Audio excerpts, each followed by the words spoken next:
Welcome to Lab Life with the Air Force Research Laboratory. Hi, I'm Michelle. And I'm Kenneth. Today we talk to Major General William Cooley, the commander of the Air Force Research Laboratory. He dissects satellite positioning, military research, and magic hippies. In 3, 2, 1. General Cooley, welcome to the podcast. Thank you. Great to be here. Yeah, Kenneth's going to start off with some hard-hitting questions.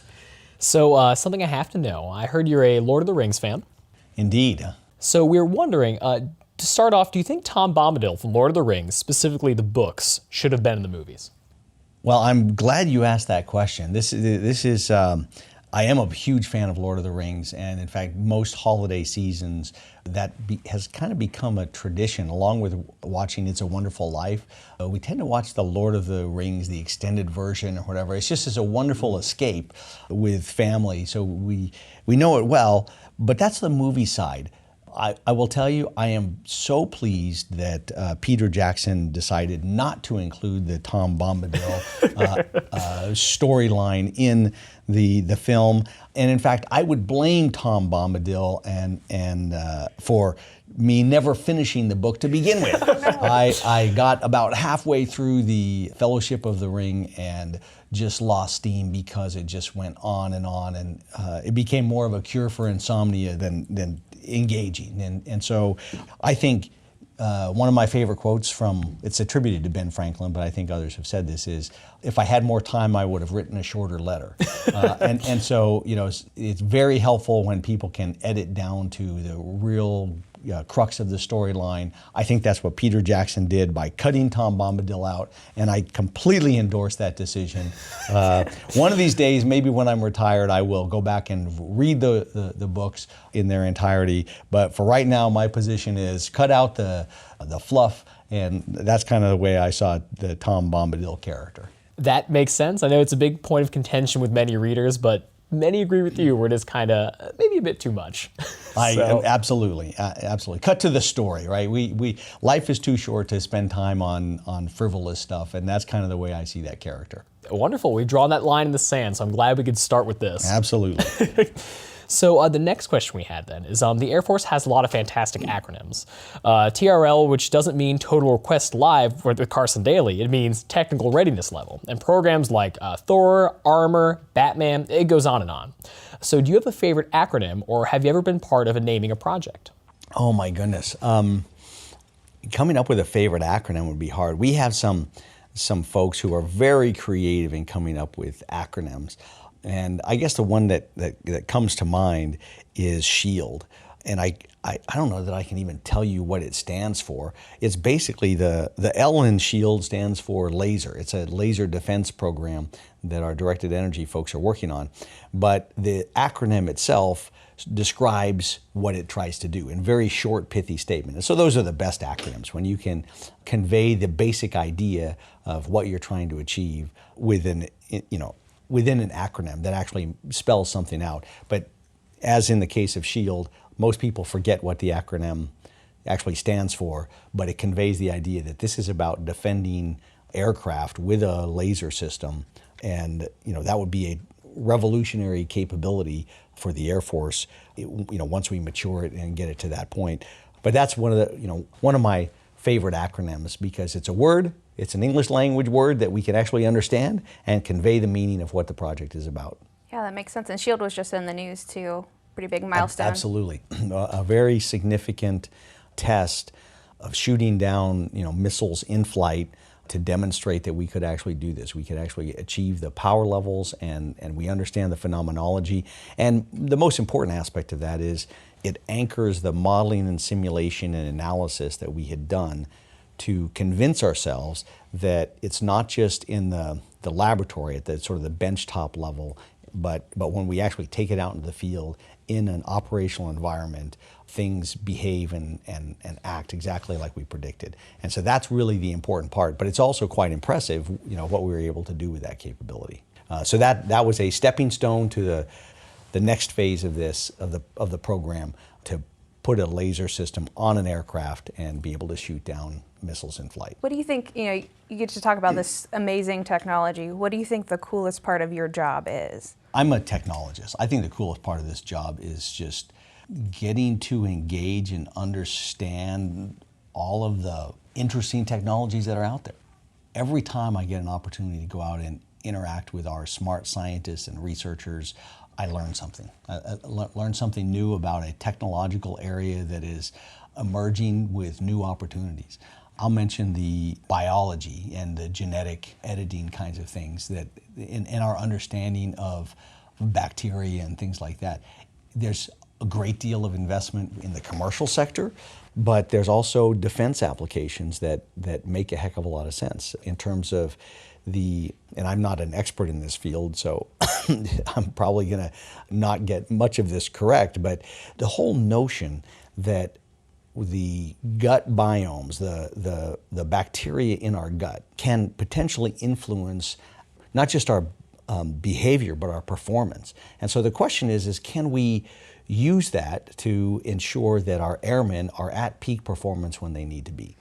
And of course, we're not the only organization that would be interested in ensuring individuals that are at peak performance at a given timing. I mean, the professional athletes and everything else would be very interested in that. And in fact, there's a number of partnerships that we have with research communities to get into that. But just from a human standpoint and a scientific standpoint, to contemplate how the bacteria in your stomach can have an profound impact on your performance is pretty amazing. But there's so many different technologies that we're working with. Materials, my background is a little bit in solid state physics and material systems, and so some of the things that we've done to advance the state of material systems, whether it's advanced metals or ceramics or semiconductors, is really phenomenal. One of the things that interests me, maybe because when I first came in the Air Force as a lieutenant, I was working on molecular beam epitaxy, which is basically crystal growth. So we were just growing crystals in a whole variety of systems. But at that time, this is in the early 1990s, 92, 93 kind of time period, and gallium nitride was the new area that we were spending a lot of time and energy working on. And I can't help but mention GPS. And part of that was because I had the distinct pleasure of being the director for GPS for a couple of years when I was in Los Angeles, and got to launch, we launched 5 satellites while I was out there, and I was kind of the spokesperson, in a sense, for this global utility. And when you think about, GPS is another one of those world-changing technical capabilities. Sure, I use it every day. Well, that's right. And, it's kind of interesting. Most people confuse their Garmin device or their smartphone with GPS, but that carries the map and everything else. But the service of broadcasting, precise timing so that everybody can figure out where they are, whatever, is provided by the United States Air Force. Unfortunately, most people don't quite understand that, or they don't get that and appreciate that. But the technologies that came from also came through the Department of Defense. The Navy was involved, Air Force was clearly involved. Colonel Dr. Brad Parkinson is widely considered the father of GPS.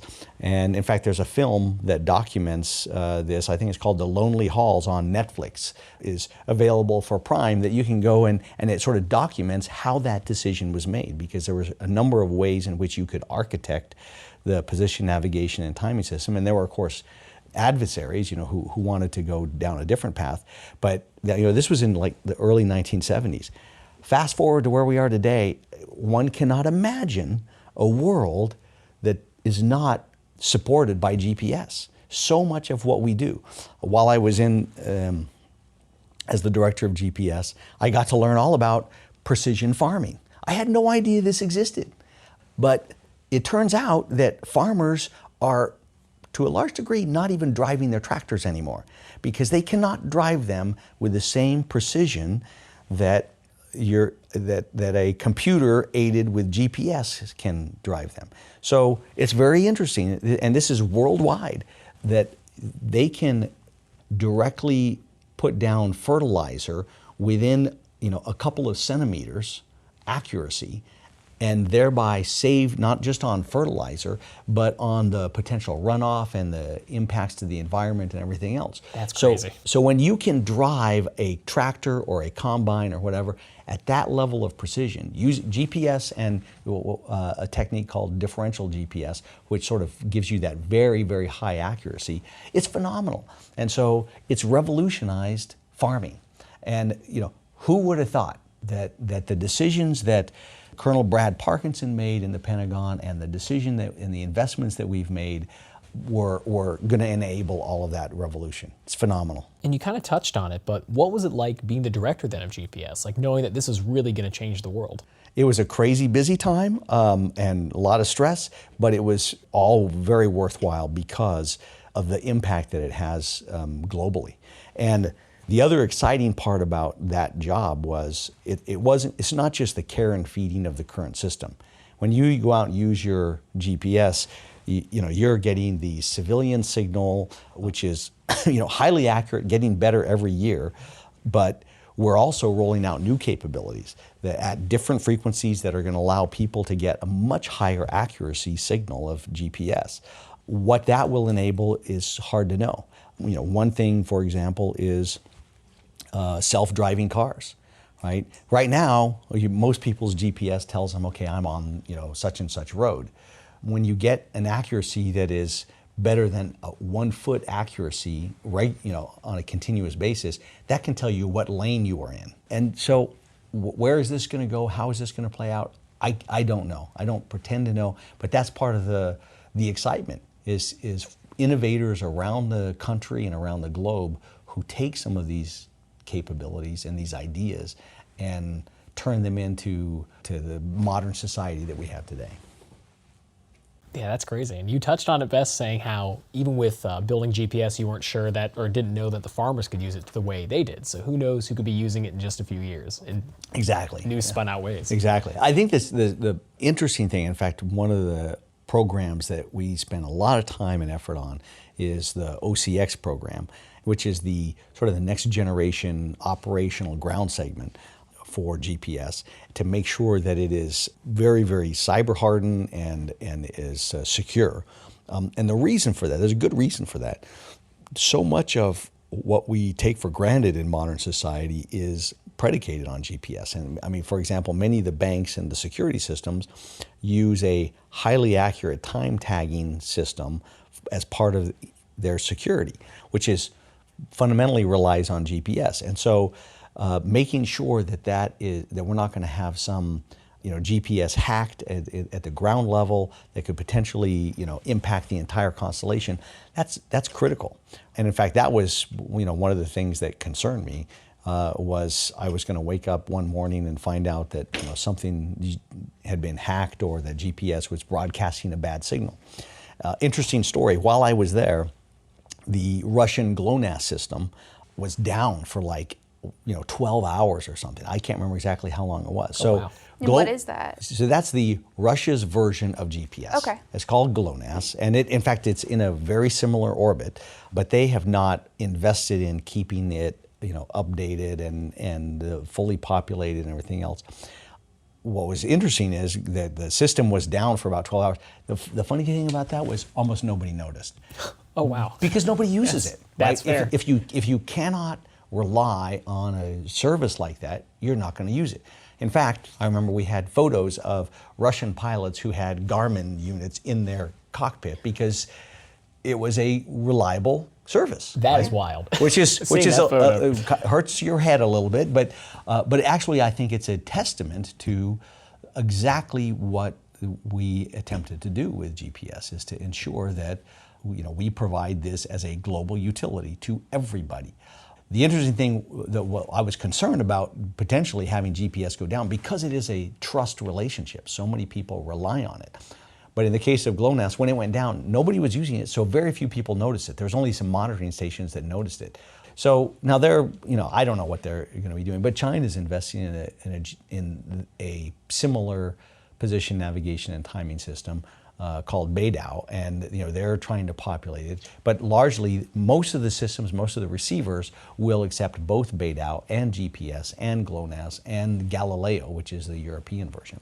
So it's a very complicated world that we live in, but people have recognized how useful this kind of a utility, this kind of capability can be, not just to the Defense Department, but to our entire society. That's crazy. Yeah. I was not aware of the full scopes. That's awesome. Yeah. Well, I wasn't fully aware of it until I was in that position as well, and got a better understanding of how impactful GPS is and the interesting dynamic. And you've had a really interesting career path. From my understanding, it's not very traditional to be an engineer and end up in the leadership role you're in, and you have a PhD. Could you talk a little bit about your path to becoming the AFRL commander? One never knows where their career is going to lead. I never expected to be the AFRL commander. I never really thought I was necessarily on a path to do that. But sometimes things align and you get opportunities that line up, and here I am. So my career, like everybody else, there's a certain unique elements in terms of the types of experiences you have. I think within the Air Force, I'm unique because I haven't had a significant operational background. I've been in the acquisition side of the business, and specifically the technology side of the business.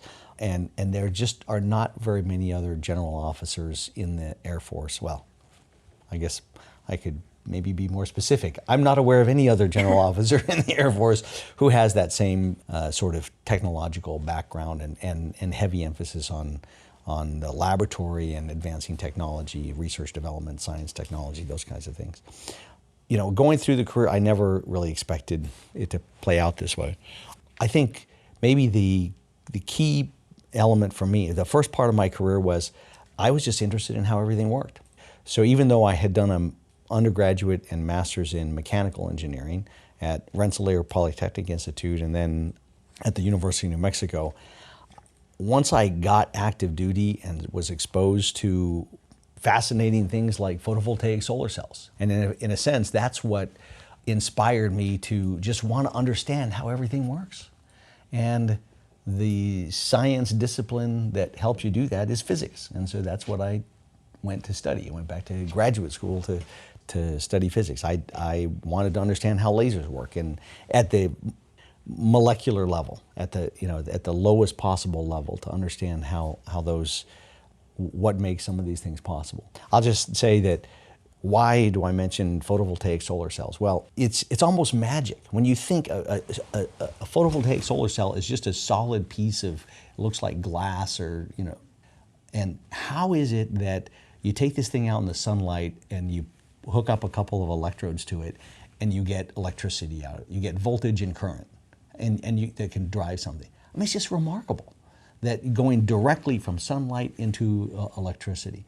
And so trying to understand all of the things that have to happen to make that possible is what sort of pushed me down a path into solid state physics and understanding that, and the interaction of light with solids and all of that. So really the first part of my career is just wanting to understand everything I could about that.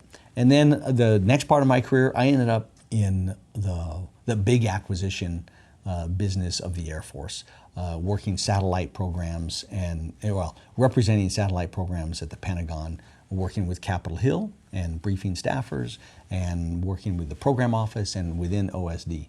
And that was another epiphany, sort of the second epiphany. That's like, oh my gosh, this is a huge number of stakeholders. The stakes are extremely high, billions of dollars that we're spending for these things that are going to have a massive impact on our capability as a Defense Department. And so I got pulled into a very challenging program in the Pentagon, but that just gave me some exposure to something that I didn't even know was happening in the world. The first part of my career, I'm in the labs, I'm focused on technologies, all that kind of stuff. Had no idea of the magnitude and what was going on. And so that opened another door for me to kind of understand the big picture acquisition. And then I think maybe the third epiphany was probably I spent a year at National War College, and just getting to see that and a tour in Afghanistan, and you get a sense of this enormous national security enterprise and how challenging and complex, and the professionalism of the people who are doing it. I just came away with a real appreciation for this enterprise and how complicated it is.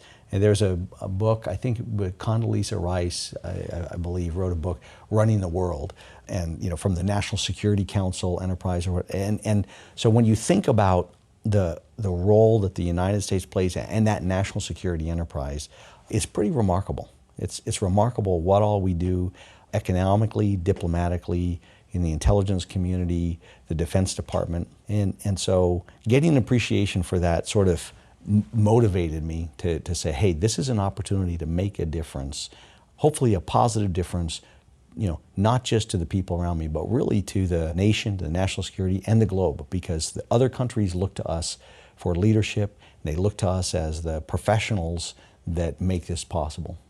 And as you went through this journey, being an engineer, having that background, did that really help when speaking to people and becoming a leader later on to kind of translate the work you're doing from the labs to, let's say, people in Congress? Absolutely, absolutely. In fact, I remember well some of my colleagues sort of laughing at me because when I was dealing with the congressional staffers, they'd ask a question. We were doing laser comm and a variety of other things, and I would oftentimes go into sort of my physics 101 speech, which it talks about just the electromagnetic spectrum and the complexities of its interaction with matter and the environment and why different bands behave differently and those kinds of things. And so I guess in a sense, yes, and that may have been actually one of the advantages that I had, is that I could come at things from a different perspective that's foundational, is anchored in basic physics, right? And so in a sense, you can't go too far wrong if you anchor yourself in what is known science and try and explain those things in simple, plain English terms. It's an effective approach to try and convince Congress or OSD or others as to why we ought to be doing the things that we're doing. Yeah, because I've heard there's difficulties in translating some research projects because some people can kind of talk at a high level. So what you said there is perfect, saying it's good to be able to talk at a base enough level, but still capture the essence. Absolutely, absolutely. I actually think this is an area where engineers and scientists really fall short sometimes. Sometimes we falsely think that using big words and specific terms within their discipline will come across as I look intelligent because I'm working in spectroscopy, or I'm doing use terminology that your layman, your typical man or woman on the street may not be familiar with. I reject that. I think in fact I think quite the reverse is true. I think the far more effective and intelligent approach is to actually speak in plain English so that everybody can understand what some of these terms mean. So when you hide yourself in a shield of complicated mumbo jumbo terminology, it doesn't help to actually convey and communicate. The whole idea of communicating is to convey effectively ideas. And so there's a real talent there. Some people are very natural and good at that. Some of us have to learn. I kind of feel like I'm one of those that had to learn through the various life experiences, and because I grew up in the technical community, but then as I interacted, I remember at Air Command and Staff College in particular, I was surrounded by mostly folks from the operational community, and they were not going to have any of it. They're not going to tolerate me using mumbo jumbo techno speak, right? So you have to learn and adapt. Hey, how can you communicate? And it's a far better approach to do that. It's tough, but that's the challenge that I think engineers, scientists, technologists have to embrace, is to say, how can I communicate these things in plain, simple language? And speaking of communication, when you speak to ROTC students who will go on to be future warfighters and leaders, how do you explain what we do here at the labs do for the United States? Very much like I just have been doing with you. I think about my time in ROTC. I didn't know what I didn't know. I had no idea how broad our national security enterprise is and how many opportunities there are to support in various ways. Because it's very much like kids in junior high or high school. If you ask them what they want to do, a huge disproportionate number will say, I want to be a teacher. And YouTube stars now. Oh, well, maybe so. I guess I haven't been doing that enough. Yeah, the two avenues you can go down. Teachers and YouTube Teachers stars. are YouTube stars, okay. Well, but it's natural that they would respond that way because that's what they see and know and interact with, right? It's really important, and we have a number of internship programs and those kinds of things. It's important that kids, that people have opportunities to go see and experience firsthand what it's like to interact in a different environment. And then all of a sudden, their eyes are open. They're like, oh, wow, didn't know this existed. Didn't know what this looked like or felt like, or this isn't bad, right? And so when you're an ROTC student, most of those folks, they have not necessarily had a lot of exposure to these things. And so to the extent that it's possible, I hope to convey at least my experience, my perception, the epiphanies that I've gone through that say, hey, wow, there is a lot of stuff going on. There's a huge amount of stakeholders. The consequences are very high. And we need capable people to engage in this stuff. So come on in, the water's fine, and we'll work it together. That's great, because a lot of people can be almost intimidated when it comes to like, oh, hey, you work with the Air Force and the government. What does that entail? And the way you explain that makes it sound not only welcoming, but just a lot nicer than many people may think. That's great. I appreciate that. One of the things that concerns me from a sort of demographic standpoint is that there are not as many folks that have had military experience as we once had, generations past, right? I mean, when you think about coming out of World War II, everybody knew somebody who was in the war, right? Because we deployed millions, quite literally. And so it was very common to have an understanding of what it meant to be in the Army and Navy and all those kind of things, and a part of this organization. Now, we have a smaller percentage of the population who actually either serves in uniform or serves as a civil servant or has a touch point within the Defense Department. And so it becomes, this is where conspiracy theories come about and whatever, because it's opaque. People do not know what's behind the fence, right? They don't have any firsthand experience to understand that, oh, by the way, behind the fence are human beings also, and they have they're frail, and they have emotions and shortfalls and ingenious ideas and ambitions and all of those things, right?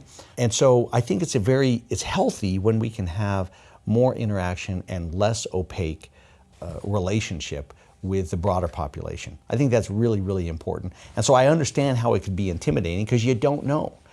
People do not know. And for lots of good reasons. There's things that we need to keep close hold. But guess what? It's human beings, doing the best they can for national security enterprise. Sure. I mean, people might not even know. You talk to people in personnel and they go to recruiting events. They may not know that you don't have to commission or enlist to be in the Air Force. It's to work for the Air Force. Absolutely. There's lots of avenues to work for the Air Force. In fact, in the Air Force Research Laboratory, most of the population, about 85% of the government employees for Air Force Research Laboratory are civilians. They do not wear a uniform unless you count a coat and tie and Dockers as a uniform. Most of them are civilians, and they don't have the same sort of expectations and constraints and deployments and all those kinds of things. So you're absolutely right that there's a huge opportunity to serve within this national security environment that does not require putting on a uniform. And it takes all of us, right? It takes all of the talent and the different perspectives to make this happen. And that's a big thing too that many people don't know here at AFRL is how many partnerships we have. So can you kind of talk on kind of like work we've done before with universities, DARPA, NASA, along those lines, kind of what we've done in the past? I oftentimes talk about the Air Force Research Laboratory as being a central hub within an ecosystem. This ecosystem is the partnerships and the other science and technology investors, the other research and development investors, the the warfighters that we work with to help us define requirements and what's needed, the academics. Clearly the academic, our relationship with academia and universities is foundational to not just bringing in the workforce, but also doing the science and technology advancement that we count on. And on the cutting edge, much of the basic research of understanding what new phenomenologies we can leverage to create technologies comes from universities. Industry is clearly a partner. I often say at industry engagements that, the Air Force, we don't make anything. We are not making F-35s. We are not making F-15s. We are not making satellites. Our industry partners make them. We help define and create and set the conditions so that we can make wonderful systems like GPS. But our industry partners at the end of the day are the folks that are going to make those. So clearly we've got to partner and tie with them. But you mentioned several other, what I'd call other government agencies, right?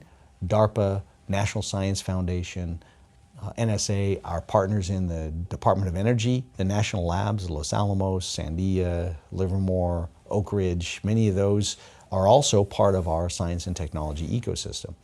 And so depending on the technology that we're engaged with, it's in our interest as a nation to reach out to them and make sure that we're maybe competing, but maybe collaborating, maybe working together. Maybe what I strive for is what we call interlocked partnerships, in which we have a shared destiny or shared fate, right? Where I can rely on some other organization to do some element of the research that needs to be done, and they're relying on us to do a piece of that, and then together we're successful.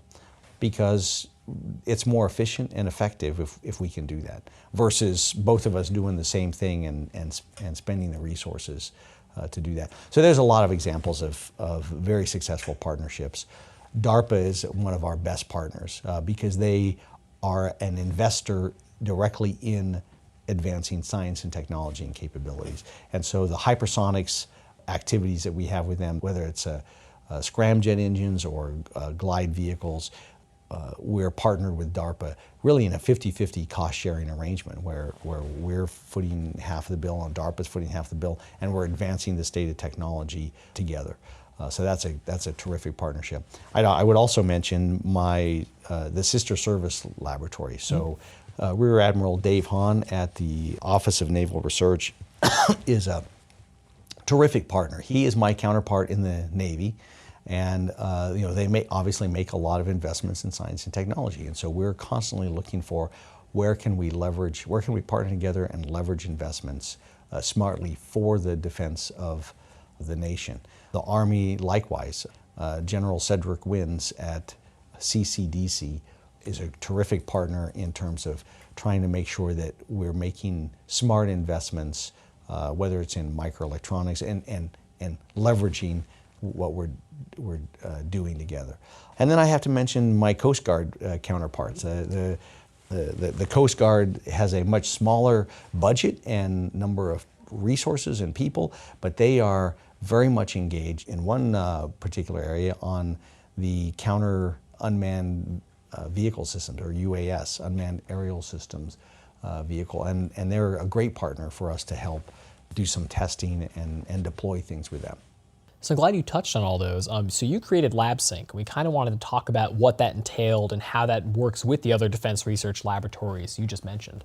So I have, across my career, I've been in the Air Force Research Laboratory or its predecessor organizations more than any of the prior commanders, just the way it worked out. So I've sat in 4 of the different technical directorates, and throughout my career, even when I was outside the lab and kind of looking in and watching this, there's never been a significant linkage between what we're doing in the Air Force Research Laboratory and what the Navy Research Laboratory, Navy is doing in Army. And so early on in my tenure in this job, I said, you know what, I want to reach out to my counterparts and see if we can change that dynamic. And so that's exactly what we did. So I reached out to both Army and Navy. And I asked I don't want to make this an Air Force thing, so the Army was first to host. So General Wins hosted it up at Aberdeen Proving Grounds, and it was it was very interesting because General Wins got up and he sort of briefed us, told us what some of his key challenges are. And I looked over at Rear Admiral Dave Hahn, and we kind of chuckled because it's like, okay, I could brief exactly the same things. Those are exactly the same challenges and issues that I'm dealing with. And Rear Admiral Hahn, is of the same mind. So clearly we had a lot in common. And so it made all the sense in the world to say, okay, we need to share lessons learned, best practices, and collaborate as smartly as possible. And so we found some areas in which it makes sense for us to collaborate. One of the things that we're doing is addressing the enterprise business system. So how the IT systems and how we do our processes behind the scenes within the lab, we had to update it. We were working in last century's technology, and it was slow and burdensome and not. And so we said, look, we've already started this, and both the Army and the Navy said, we're in. We love it. We want to be part of it. We're in. And so that started a conversation to help do that. And these things take time. They're tough, but that's the path that we're on. And so that's one example, but there's a number of other technical areas that we're also working together and trying to drive to make sure that we can create interlocked partnerships across the services. That's great. If we could ask you one last question. Of course. What are you most excited about coming in the future out of the Air Force Research Laboratory? The problem is there's not just one thing. I could list, easily a couple of dozen things that are exciting and potentially revolutionary. One of the things that's been in the press quite a bit is the Valkyrie, the low-cost attritable vehicle. One of the things that our folks over in the Aerospace Systems Directorate have been working for some years is this notion of completely changing the business model to say, can we build aerial vehicles at a much, much reduced cost such that we could treat them as attritable. The notion of an attritable vehicle doesn't mean it's a throwaway type system, but what it means is if we lose it or that it's not a significant loss. The cost point is not so significant that we're going to try and nurse these things to last for 20 or 30 years. And we're not going to design them because a lot of times the cost to design in these very high reliability vehicles builds out potentially exquisite systems, but at a very high price. And so we're trying to change the cost dynamic by building these systems. They've done a terrific job of getting industry, challenging industry to relook at that and have flown the Valkyrie and at a price point that is significantly less than what you would normally expect. That's great. And so that's one.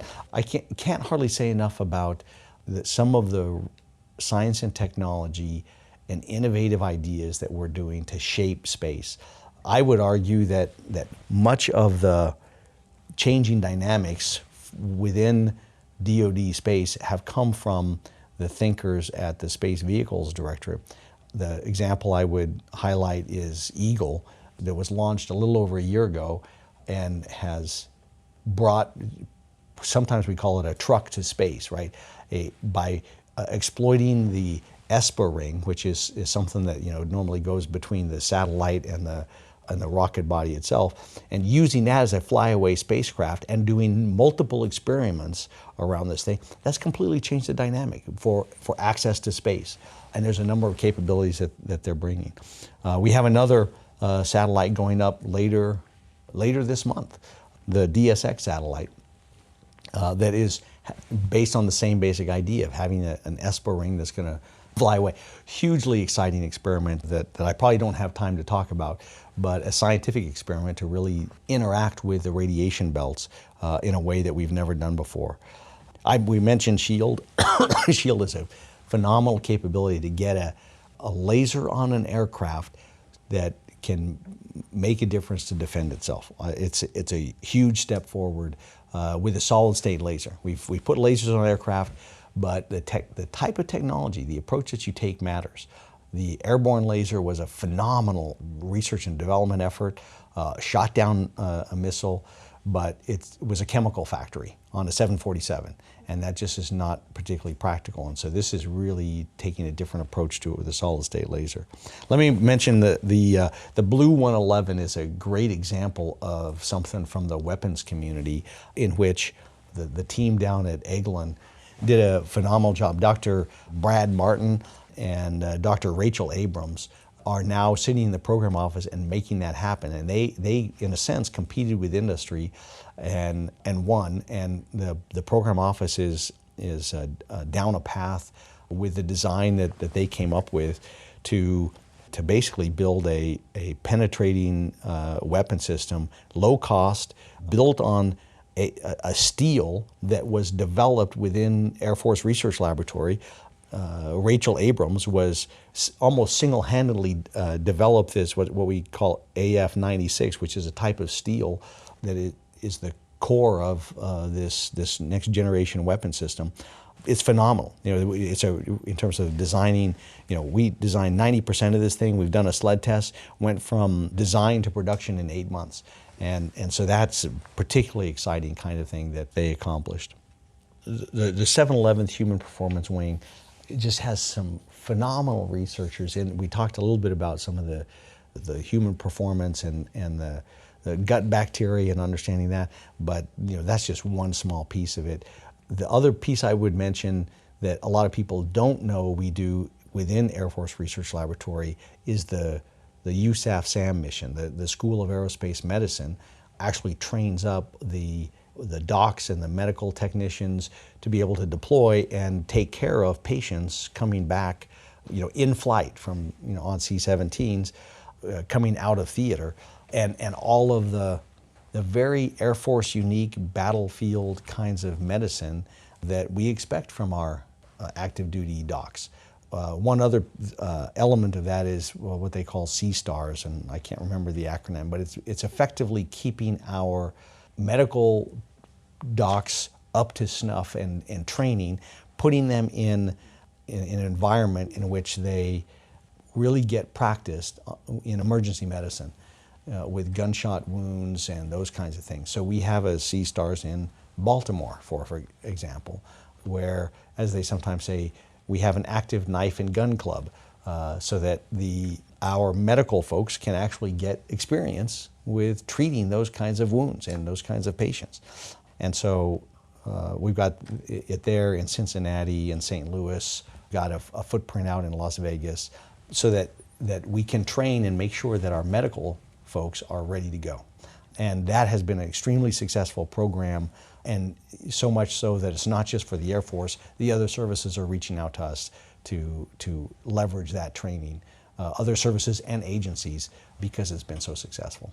So, there's just a lot of things that we're doing that I'm particularly proud of. It's hard to get drill down to one, and I've just brushed the surface. Yeah, it's a huge mission, and hopefully other guests in our podcast that can do deep dives into some Absolutely. of your favorite technology areas. Absolutely. But Yeah. thank you so much for your time. This has been Greatly appreciate it. great opportunity. I really appreciate what you're doing to help us get out and tell the story of what we do in the Air Force Research Laboratory and the important role that technology plays for our national security enterprise. And I have to end, if you will allow me, with the quote that really has characterized my career and sort of undergirds what we do and why we do it. And that was from Hap Arnold, who said, the first essential of air power is preeminence in research. And that is as true today as it was when he first said that. It's absolutely essential that we stay on the cutting edge of technology so that we can be preeminent in the aerospace and cyberspace. Great quote. Thank you. Yeah, that's perfect. And to keep up to date with future and past podcasts and to check us out on social media, make sure to see us on Facebook, Twitter, LinkedIn, Instagram, and YouTube at AF Research Lab. And make sure to stay curious. Logging off.